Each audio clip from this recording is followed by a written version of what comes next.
Hello bachcho, let's see this question. The question says, on two occasions Bruno ate or drank something that should not be eaten or drunk. What happened to him on these occasions?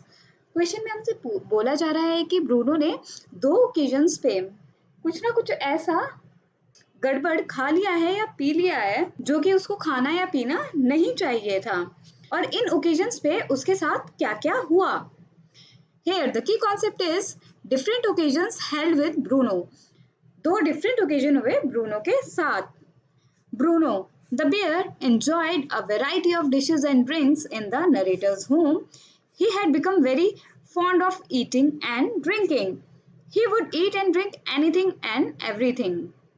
तो Bruno जो bear था वो variety की मतलब अलग अलग तरीके की डिशेस और ड्रिंक्स को खाना या पीना बहुत पसंद करने लग गया था, और वो कोई भी ड्रिंक हो कोई भी खाना हो कभी भी खा सकता था.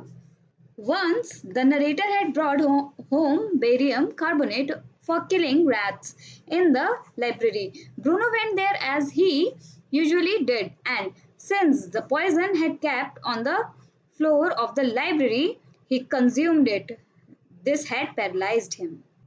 तो बच्चों, एक बार नरेटर बेरियम कार्बोनेट घर पर ले आए और उन्होंने वो अपनी लाइब्रेरी में कहीं छुपाकर नीचे रख दिया, क्योंकि उससे रैट्स मरते हैं और लाइब्रेरी में नरेटर की बुक्स थी तो वो चूहे बुक्स को कुतर ना दे, इसलिए उन्होंने बेरियम कार्बोनेट उनके लिए रख दिया.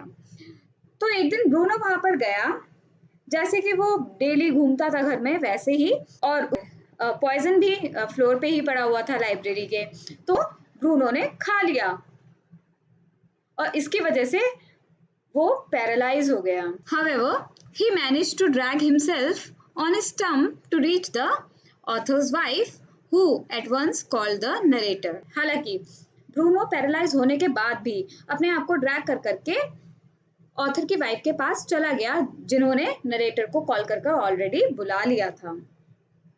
Bruno was rushed to veterinary doctor, who gave an injection of 10 cc antidote. First dose doesn't affect him, but after 10 minutes of second dose, he became normal. After 30 minutes, he stood on his feet and ate sufficiently. तो अब Bruno की हालत खराब हो चुकी थी, उसको paralysis हो चुका था, वो अपना हाथ पैर हिला नहीं पा रहा था, तो उसको बहुत जल्दी जल्दी रश में वेटरनरी डॉक्टर के पास लेकर गए. वेटरनरी डॉक्टर होते हैं जो एनिमल के डॉक्टर होते हैं, और उन्होंने उसको 10 सीसी का एंटीडोट इंजेक्शन दिया अपनी बुक से कंसल्ट करके. और पहला डोज उसके ऊपर कोई भी इफेक्ट नहीं कर पाया, लेकिन उन्होंने जब सेकेंड डोज दिया उसके 10 मिनट बाद वो थोड़ा नॉर्मल हो गया, और उसके 30 मिनट बाद वो अपनी फीट पर खुद खड़ा होने लग गया और खाना पीना शुरू कर दिया. On another occasion, Bruno drank engine oil.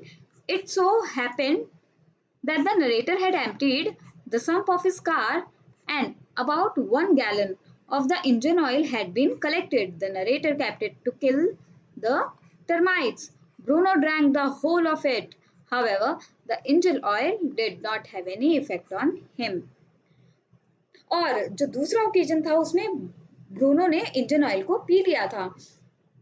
एक दिन नरेटर ने अपनी गाड़ी में से पुराना इंजन ऑयल निकालकर, वो भी लगभग 1 गैलन के करीब होगा, उसको कलेक्ट कर एक जगह रख दिया, और वो उससे बाद में टर्माइट्स को मारते. लेकिन उससे पहले ब्रूनो ने वो पूरा का पूरा 1 गैलन इंजन ऑयल पी लिया. हालांकि उसका ब्रूनो पर कोई इफेक्ट नहीं हुआ, बट ये दोनों ऐसी चीजें थी कि उसको नहीं करना चाहिए था. But he is an animal.